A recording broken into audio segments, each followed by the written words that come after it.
Shalom adik-adik, apa kabarnya nih? Saya harap kalian semua dalam keadaan yang baik, dalam keadaan yang sehat dan siap untuk beribadah. Nah, sebelum kita mulai ibadah, mari kita sapa-sapa teman-teman kita. Kita mau nyanyikan lagu Halo Halo Hello Hello Ola Ola.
Kita mau berdoa. Lipat tangannya, tutup matanya, kita berdoa. Tuhan Yesus, terima kasih. Tuhan sudah memberikan kesempatan untuk kami beribadah.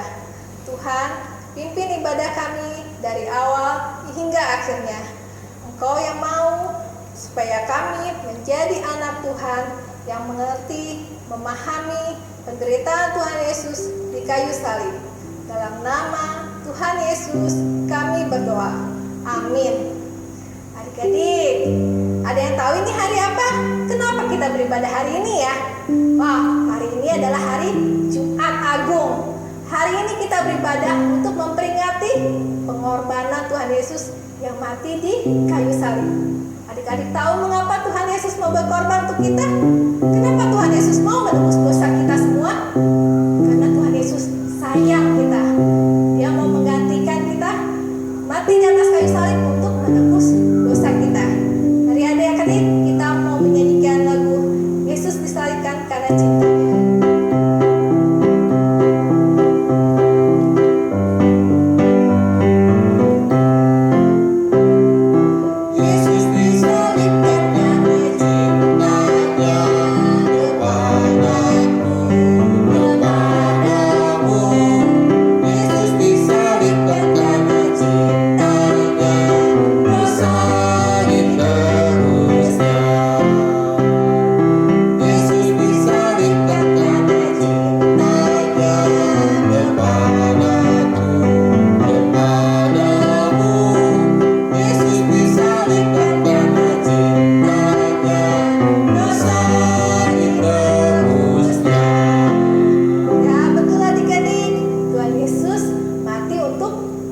Dosa kita semua.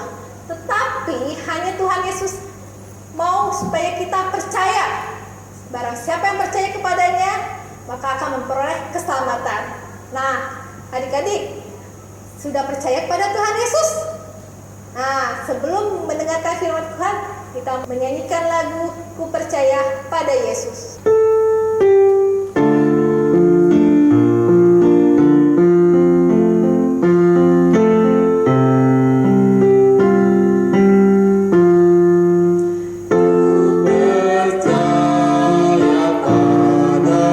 Yesus, dan firman-Nya yang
kita sudah memuji Tuhan ya.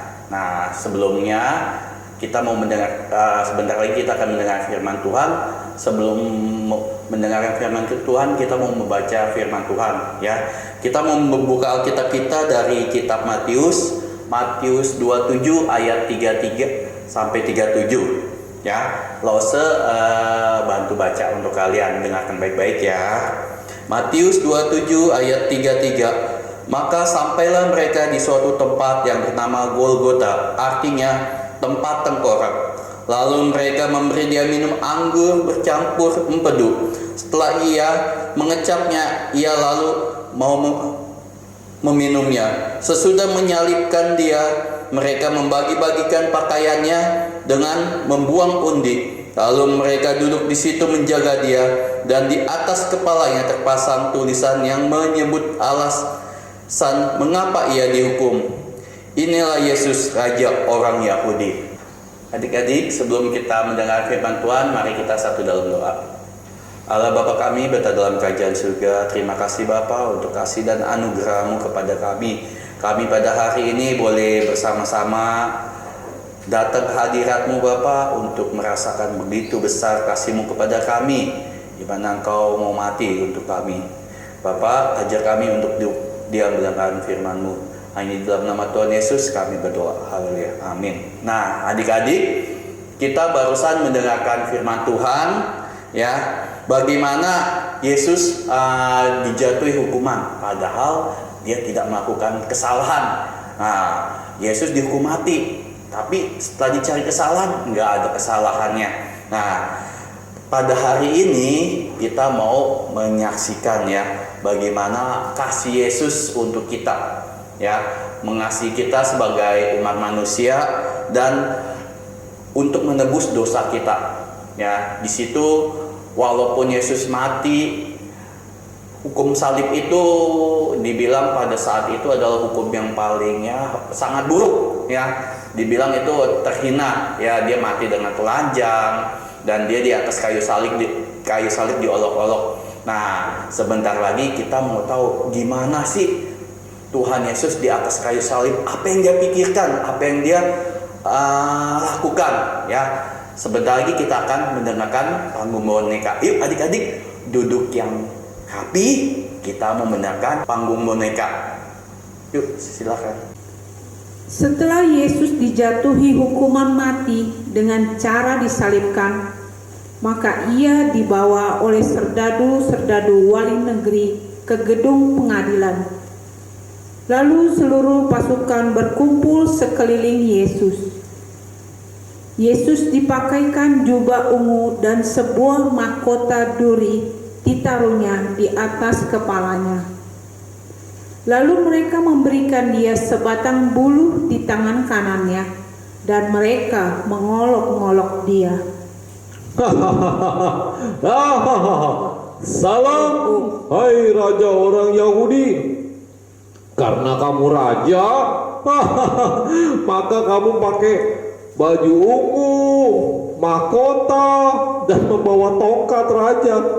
Tetapi tongkatnya cuman dari bulu bambu.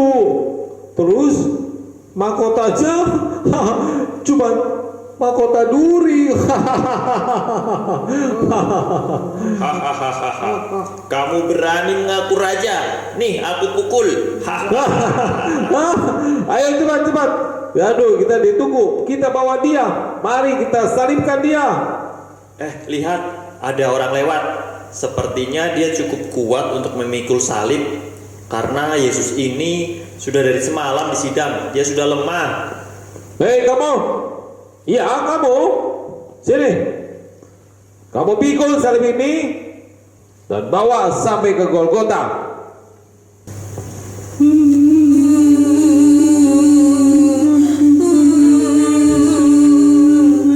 Hai putri-putri Yerusalem, janganlah kamu menangisi aku, melainkan tangisilah dirimu sendiri dan anak-anakmu. Sebab lihat, akan tiba masanya orang berkata, berbahagialah perempuan mandul dan yang rahimnya tidak pernah melahirkan, dan yang susunya tidak pernah menyusui. Maka orang akan mulai berkata kepada gunung-gunung, runtuhlah menimpa kami, dan kepada bukit-bukit, timbunilah kami. Sebab jikalau orang berbuat demikian dengan kayu hidup, apakah yang akan terjadi dengan kayu kering? Lalu mereka berjalan sampai ke Golgota, yang artinya tempat tengkorak. Mereka memberi dia minum anggur bercampur empedu. Setelah ia mengecapnya, ia tidak mau meminumnya.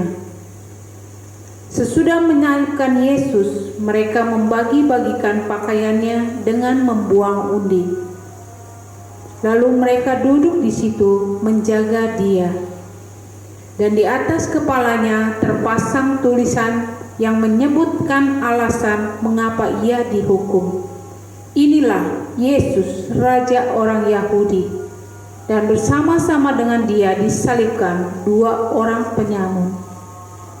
Ya Bapa, ampunilah mereka, sebab mereka tidak tahu apa yang mereka perbuat. Hai Yesus, kamu bilang mau meruntuhkan bait suci dan mau membangunnya kembali dalam 3 hari. Selamatkan dirimu kalau memang kamu anak Allah. Tolong dari salib itu. Orang lain ia selamatkan, tetapi dirinya sendiri tidak dapat ia selamatkan. Ia Raja Israel. Coba lihat, apa dia bisa turun dari salib itu?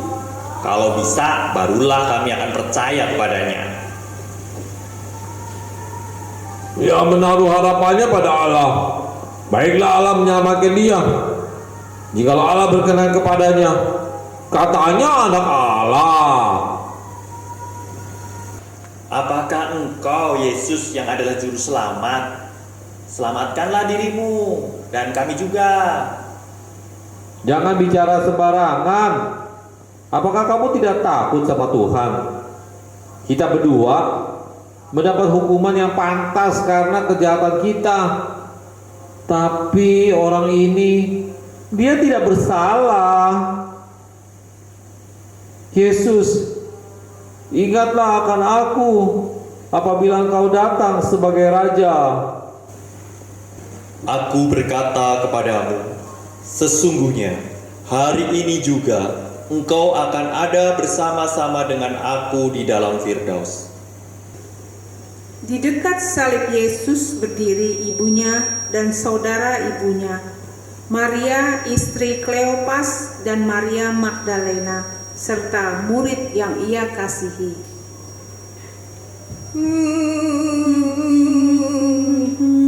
Yesus, jangan engkau tinggalkan ibumu. Aku tidak mau kehilanganmu. Ibu, Yohanes akan merawat dan menjaga engkau. Dialah anakmu juga. Yohanes, jagalah ibuku seperti ibumu sendiri. Baik, Guru. Ketika itu hari sudah kira-kira jam 12. Lalu kegelapan meliputi seluruh daerah itu sampai jam 3. Sebab matahari tidak bersinar dan tabir bait suci terbelah 2. Ya Bapa, ke dalam tanganmu kuserahkan nyawaku.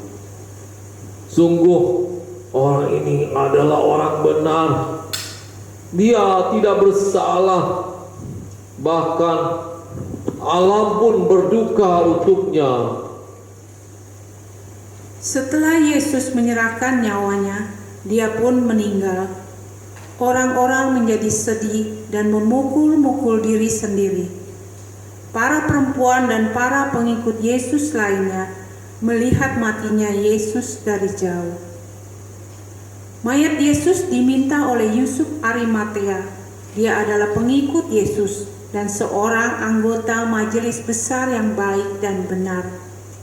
Yusuf meminta mayat Yesus kepada Pilatus dan Pilatus mengizinkannya. Yusuf orang Arimatea menurunkan mayat Yesus dan membungkus dengan kain lenan dan dibawa untuk dikubur di sebuah kubur yang baru digali. Para perempuan mengikuti dan melihat sampai Yesus dimasukkan ke dalam kubur dan dibaringkan. Kemudian para perempuan pulang untuk menyiapkan rempah-rempah dan minyak mur.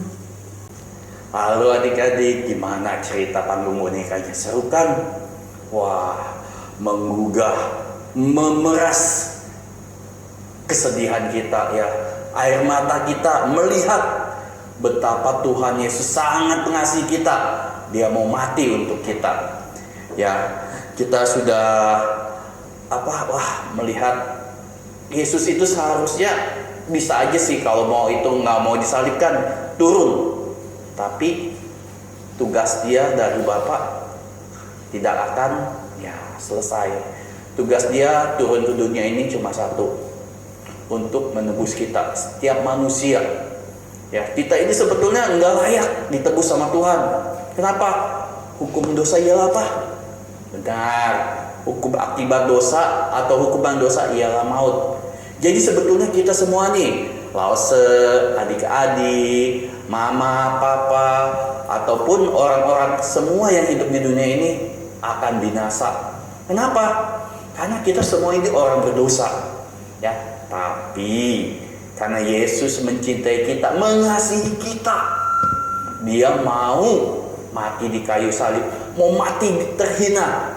Ya, darahnya dicurahkan. Kita lihat betapa Dia tersiksa di kayu salib. Dia dihina, didudai, ya dipukuli. Dia tidak membalas. Dia bisa aja kan memutus malaikatnya turun ke bumi untuk membantu dia, tapi tidak dia lakukan. Dia bisa saja turun dari kayu salib, tapi tetap dia tidak lakukan. Yang dilakukan apa? Dia tetap menerima cawan dari Bapaknya. Ya adik-adik, jadi hari ini kita telah melihat ya betapa besar Tuhan Yesus bagi mengasihi kita. Ya, jadi adik-adik mulai hari ini, ayo kita mau belajar mengasihi Tuhan lebih dan lebih lagi. Dengan cara apa? Ya betul, kita harus benar-benar bersungguh-sungguh mencintai Tuhan. Kita mengakui dosa kita, yakin pasti Tuhan mengampuni. Apa buktinya? Ingat, waktu Tuhan Yesus mati di kayu salib, tabir bait suci terbelah menjadi dua. Artinya kita bisa langsung berdoa kepada Tuhan kapanpun, dimanapun, walaupun senang, susah, sedih, gembira, berduka, asal kita mau berdoa kepada Tuhan, doa kita pasti didengar Tuhan. Pada zaman dulu ya mungkin tabir bait Allah kalau mau doa suruh imam, ahli Taurat ya yang berdoa titip doa. Tapi ketika Tuhan mati di kayu salib, itu telah menghapus batasan antara kita dengan Tuhan. Saat ini kita bisa langsung berdoa kepada Tuhan. Oke adik-adik, jadi ingat, di hari Jumat Agung ini Tuhan telah mati untuk kita. Ya, bukan dengan harta, bukan dengan uang, tapi ingat, Tuhan menebus kita dengan darahnya yang mahal. Oke adik-adik, untuk mengakhiri firman Tuhan pada hari Jumat Agung ini, kita mau satu dalam doa. Allah Bapa kami yang berada dalam kerajaan surga, terima kasih Bapa untuk setiap firman yang telah disampaikan, untuk cerita yang telah kami lihat, kami dengar. Biarlah semuanya itu boleh bertumbuh dalam kehidupan kami. Terima kasih Bapa, Engkau mau mati untuk kami orang berdosa ini Bapa. Kami tahu Bapa, kami tidak berharga di mata-Mu, tapi kami tahu Bapa, Engkau begitu mengasihi kami semua Bapa, sehingga Engkau mau mati di kayu salib. Terima kasih Bapa, biarlah pada hari ini kami boleh berkomitmen, kami boleh berjanji akan diri kami masing-masing. Kami tidak akan membuat Engkau kecewa lagi, kami tidak akan membuat Engkau marah lagi, kami tidak akan membuat Engkau sedih lagi. Ajar pada kami Bapa untuk hidup benar di hadapan-Mu. Hanya di dalam nama Tuhan Yesus yang telah mengajarkan kami berdoa, doa Bapa kami. Bapa kami yang di surga, dikuduskanlah nama-Mu, datanglah kerajaan-Mu, jadilah kehendak-Mu di bumi seperti di surga. Berikanlah kami pada hari ini makanan kami yang secukupnya, dan ampuni kami akan segala kesalahan kami, seperti Engkau mengampuni orang yang bersalah pada kami. Dan janganlah membawa kami dalam pencobaan, tapi lepaskan kami daripada yang jahat, karena Engkau lah yang punya kerajaan dan kuasa dan kemuliaan sampai selama-lamanya. Amin. Adik-adik sudah mendengarkan firman Tuhan, bagaimana? Adik-adik sudah melihat betapa besarnya pengorbanan Tuhan Yesus di kayu salib untuk menebus dosa kita semua. Nah, adik-adik, setelah melihat penderitaan Tuhan Yesus, apa yang harus kita lakukan? Kita harus bersyukur, kita harus berterima kasih kepada Tuhan Yesus. Caranya bagaimana? Caranya adalah dengan menjadi anak Tuhan yang setia. Mari adik-adik, kita mau menyanyikan lagu Tuhan Yesus, Aku Berjanji.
Ibadah kita selesai. Sampai jumpa lagi di hari Paskah. Tuhan Yesus memberkati.